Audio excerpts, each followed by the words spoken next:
Okay, hello. Yes, I'll proceed. So my paper centers on the responsibility to protect doctrine as a humanitarian intervention mechanism.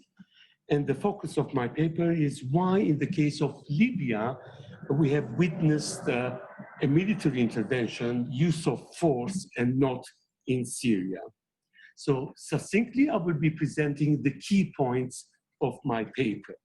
So at the outset, I should say that the lack of an international response capable of preventing mass slaughters of the late 20th century has fueled the idea that the protection of civilians should be seen as an inescapable moral imperative and the collective responsibility of states, that sovereignty, which is a cardinal principle in international law, entails also responsibility.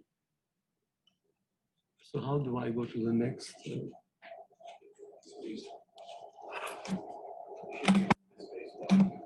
I did.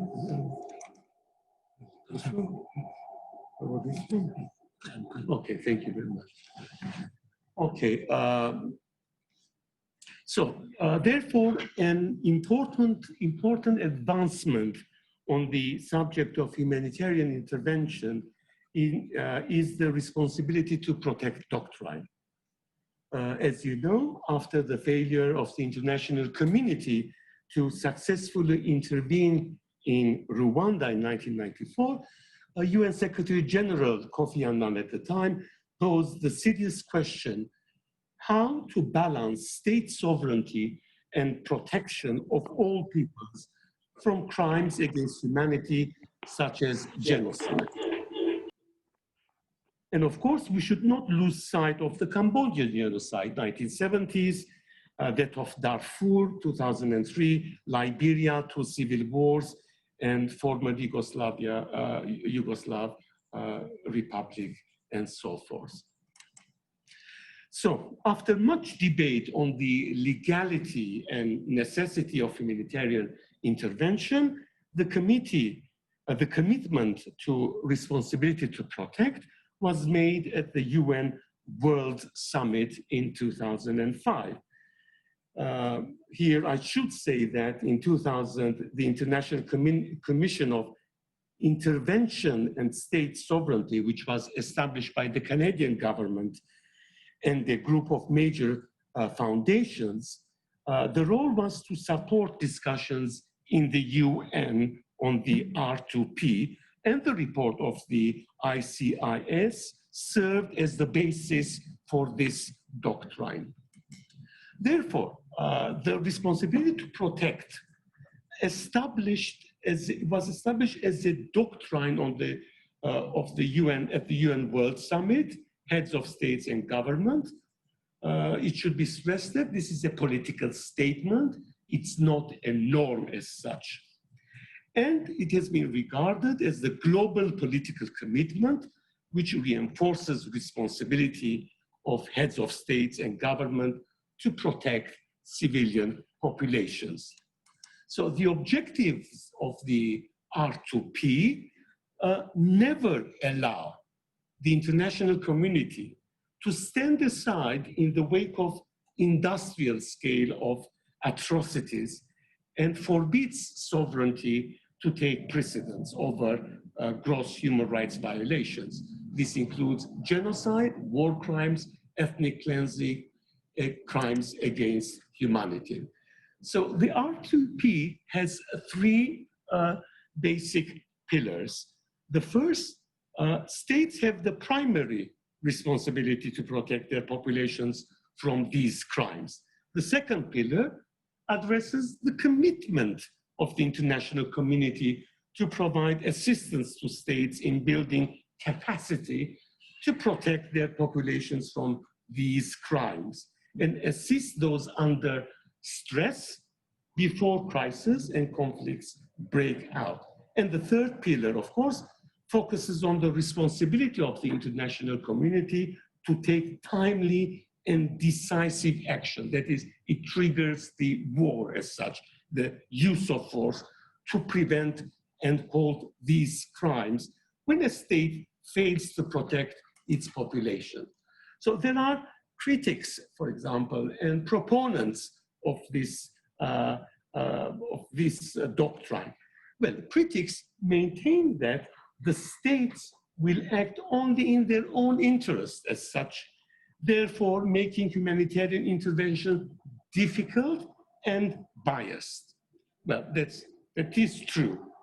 Within this context, it should also be stated that there is always the issue of politicization of humanitarianism when humanitarian action is perceived to be and sometimes used as a vector of foreign policy or expansion of power as such. Next slide. Okay, so undoubtedly the R2P is a noble concept, but it is undermined.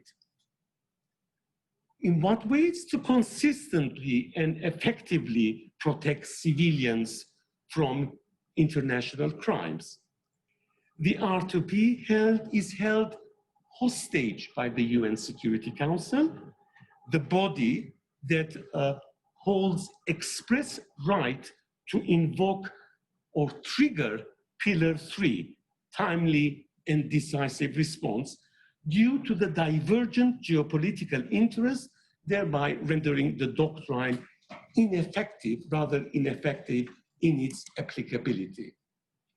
Now, the controversy in applying R2P with respect to Syria and Libya, well, a comparison, if we make of the mass humanitarian crisis in Libya and Syria, explains clearly how the applicability of R2P has been inconsistent, and at the same time, why it has been held hostage by the UN Security Council. So we see the humanitarian crisis engulfing Libya in February 2001, and soon after, the UN Security Council passes two key resolutions, one in February and the other in March, initiating the no-fly zone.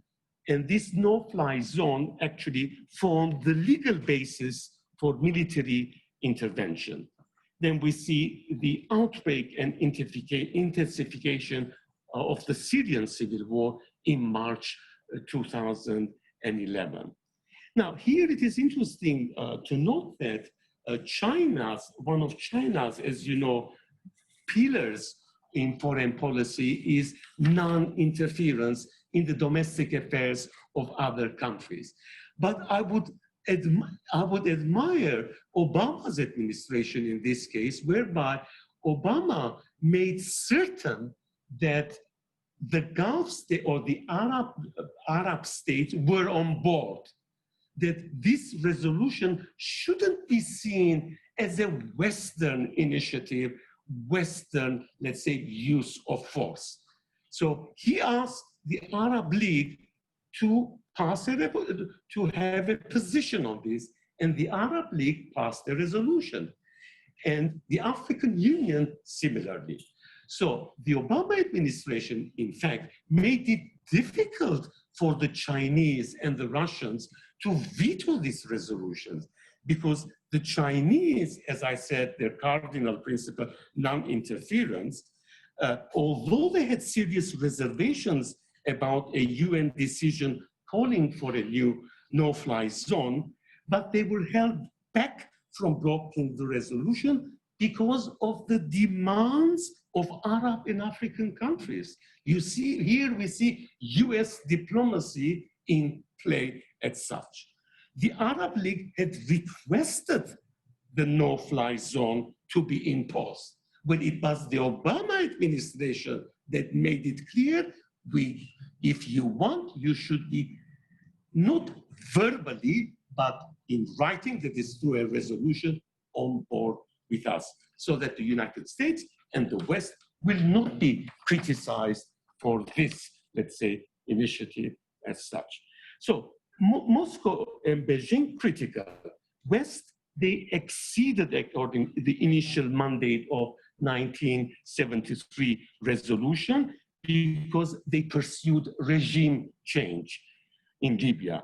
And the UN Security Council remained divided, left Syria without decisive help despite the chemical attack used by the Assad regime.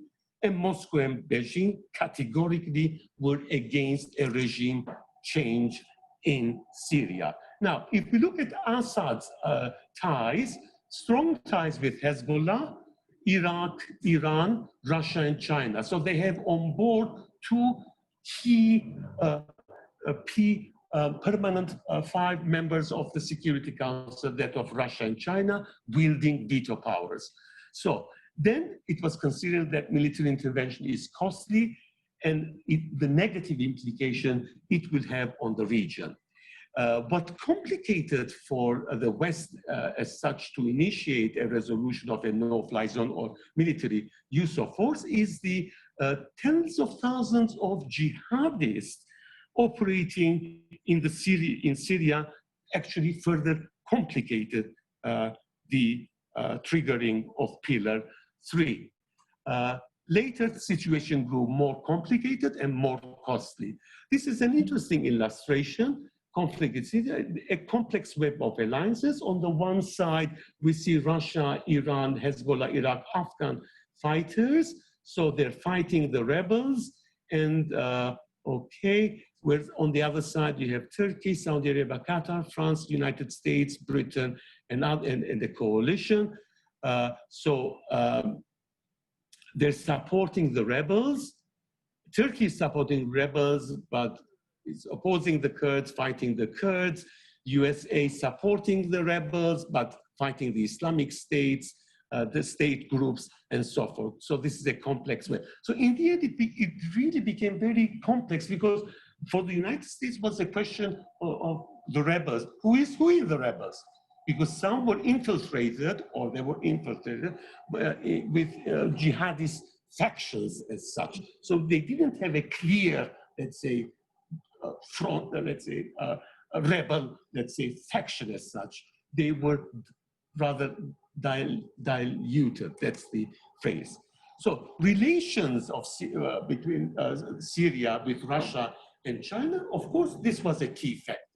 China has high stakes in Syria, for example, oil assets, 2 billion. And as IR students from Chahan, you should know that China has a strategic weakness.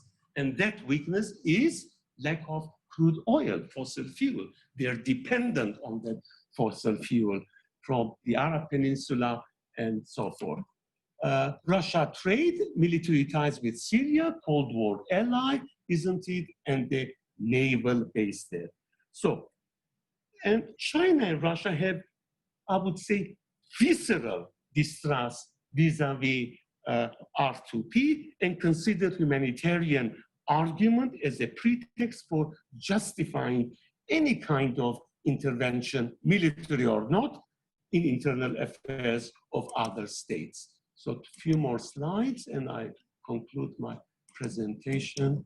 So now here it's interesting to note that in 2013, the UN Commission of Inquiry on Syria report established the fact that the Assad government is responsible for war crime, and Navi Pillai, the High Commissioner of Human Rights at the time, called UN member states to refer the report to the ICC. Here it is interesting to note that in the case of Libya, Resolution 1970, actually the Libyan case was sent to the ICC. But in this case, what do you think would happen? Not only the question of military intervention is held hostage in the UN Security Council, even referring these crimes in Syria to the International Criminal Court in The Hague would be blocked in the Security Council. It is expected that Russia and China would veto.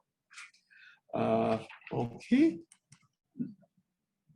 And my last slide, with more than 350,000 casualties, including 15,000 children killed, 5 million plus refugees. Situation, it's a humanitarian catastrophe. International community should demonstrate that there are no exceptions made. That's my understanding. As human tragedy continued with unabated violence, Syria actually did merit intervention under R2P's third pillar. And lastly, the singularity of the Libyan operation, whether or not a case of R2P stricto sensu, demonstrate that it is inherently more complicated to apply such a concept than simply to declare it as a doctrine in a conference summit. Because this doctrine is not a norm. It is even more prone, as seen, to a selective, unfortunately, case-by-case utilization. Thank you very much.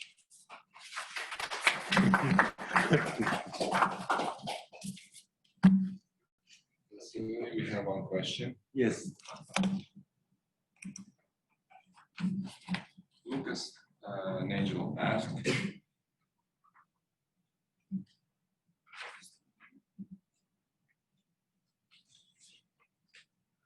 how would you see the lack of intervention in the most recent cases which caught the international community's attention, such as genocide among Rohingya? Well, the Rohingya case, yes, has been referred to the, it was not the ICC, the International Court of Justice, where the hearings were being held. Now, actually, why the International Court of Justice? Because the ICC, it merits also the ICC, but Myanmar is not a ratifying state of the Rome Statute of the ICC. And this would imply that there is that the prosecutor of the ICC should resort to the UN Security Council and ask for the green light for the case to be sent to the ICC. Here it becomes complex because it is expected that that China would veto such a measure. So it was sent to the International Court of Justice. Preliminary hearings were heard. Aung San Suu Kyi made a statement as such, and it is an ongoing process. It's a question of, examining the merits of the case.